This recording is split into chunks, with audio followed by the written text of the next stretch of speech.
வந்தாச்சு the Chennai Silks mega combo sale summer chill out sale.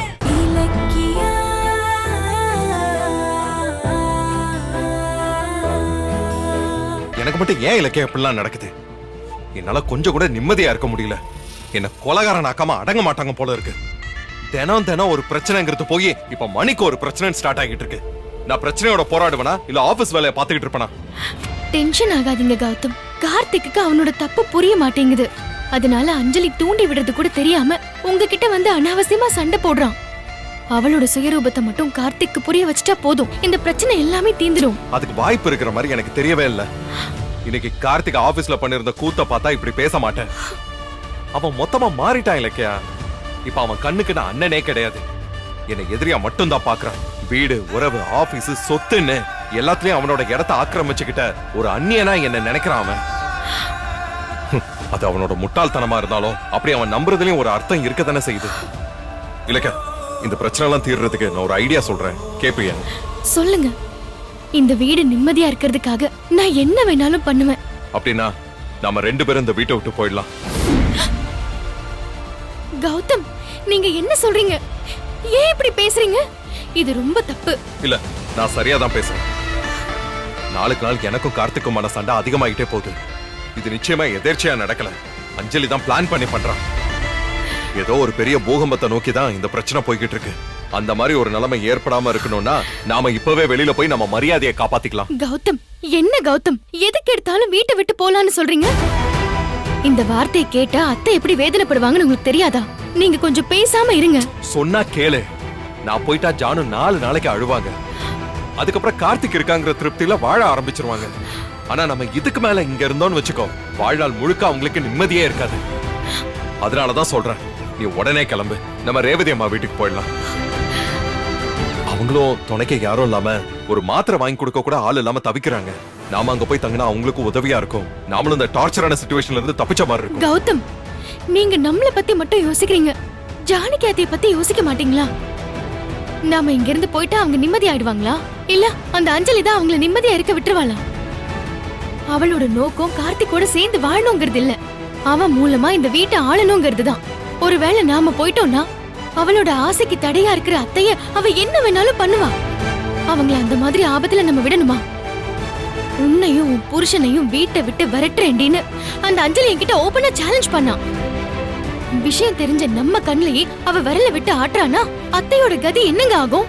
கொஞ்சம் யோசிச்சு பாருங்க. நாம முதல்ல அஞ்சலியோட சதி திட்டத்தை உடைக்கணும். அவளோட உண்மையான சுயரூபத்தை அத்தைக்கும் கார்த்திக்கும் புரிய வச்சு அவகிட்ட இருந்து இந்த குடும்பத்தை காப்பாத்தணும். அதுக்கு நாம இந்த வீட்ல இருந்தே ஆகணும். எங்க பாவங்க அத்தை, அவங்க கண்ணு முன்னாடி பிள்ளைங்க சண்டை போட்டுக்கிறாங்களேன்னு அவங்க ஏற்கனவே ரொம்ப வருத்தத்துல இருக்காங்க. இதுல கொஞ்ச நாளா அவங்க 2 பேரையும் நினைச்சு அவங்களுக்கு தூக்கமே போயிடுச்சு. இன்னைக்கு வேற கார்த்திக் குடிச்சிட்டு வந்ததை பார்த்து அத்தை வேதனையில இருப்பாங்க. அவங்களுக்கு 4 வார்த்தை ஆறுதலா சொல்லிட்டு வரலாம். போங்க போங்க கௌதம். நான் சொல்றதை நீ புரிஞ்சிக்கவே மாட்டேங்கிற இலக்கியா. நான் எடுத்த முடிவு தான் சரி. ஐயோ கடவுளே, இந்த பேச்சை இதோட விடுங்க. நீங்க பாட்டுக்கு இங்க இருந்து கிளம்புறோம் போறோம்னு அத்தைக்கு முன்னாடி எதுவுமே உளறி வைக்காதீங்க. போங்க கௌதம், போங்க போங்க போங்க. கடவுளே, என் பிள்ளைங்களுக்குள்ள சண்டை அதிகமாயிட்டே இருக்கு. இது எங்க போய் முடியும்னு எனக்கு தெரியல. கூடிய சீக்கிரமா அவங்களுக்குள்ள இருக்கிற சண்டை எல்லாம் தீர்த்து அவங்கள ஒன்னா சேர்த்து வை. ஜானு,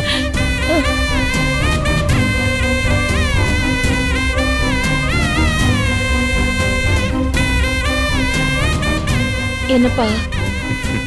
சாமி கிட்ட மறுபடியும் வேண்டுதலா? என் பிரச்சனையெல்லாம் சாமி கிட்ட சொல்லி புலம்புறதை தவிர எனக்கு வேற என்ன வழி இருக்கு சொல்லு? யார்கிட்ட போய் சொல்லுவேன்? ஒரு தாய வேதனையோட சாமி கிட்ட புலம்ப விட்டு பாக்குறது ஒரு மகனுக்கு பெரிய சாபக்கேடு ஜானு. அந்த கொடுமையை இப்ப நான் கண்ணால பார்த்து அனுபவிச்சுக்கிட்டு இருக்கேன். கௌதம், நான் தான் ரூம்ல உங்ககிட்ட அவ்வளவு தூரம் சொன்னேனே, உங்களால அத்தைக்கு எந்த வேதனையும் இல்ல. இதெல்லாம் ஒரு கெட்ட நேரம், எல்லாமே சரியாயிடும் கௌதம், விடுங்க. நீ 1000 சொன்னாலும் சரி, என்னால சமாதானம் ஆக முடியல. கார்த்திக் குடிச்சுக்கிட்டும் அஞ்சலி அழுதுகிட்டும் இருக்கிறத 4 பேர் பார்த்தா நான் ஏதோ அவங்களை கொடுமைப்படுத்துற மாதிரி இல்ல தெரியும். நான் என் மனசுக்கு தெரிஞ்ச நல்லதுதான் செய்யறேன். ஆனா எனக்கு கெட்ட பேரு தான் கிடைக்குது. என்னால குடும்ப நிம்மதி இல்லாம போகுதோன்னு எனக்கே தோண ஆரம்பிச்சிருச்சு. ஜானு, நான் உன்னை சொன்ன தப்பா நினைச்சுக்க மாட்டியே. என்னப்பா? இப்படிலாம் இந்த குடும்பம் நிம்மதி இல்லாம போகணும் உனக்கு ஆரம்பத்திலே தெரிஞ்சிருந்தா நீ என்ன தத்தெடுத்து வளர்த்திருக்க மாட்டல்ல? குழந்தை இல்லைன்னு அவசரப்பட்டு என்ன தத்தெடுத்து நீ ரொம்ப வேதனை அனுபவிச்சுக்கிட்டு இருக்க ஜானு. கௌதம்,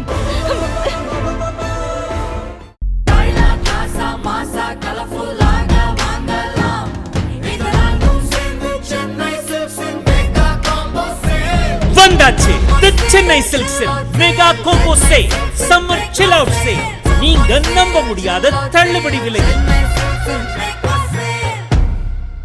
இந்த வீடியோ உங்களுக்கு பிடிச்சிருந்தா லைக் பண்ணுங்க, கமெண்ட் பண்ணுங்க அண்ட் ஷேர் பண்ணுங்க. மறக்காம சரிகமா டிவி ஷோஸ் தமிழை சப்ஸ்கிரைப் பண்ணுங்க.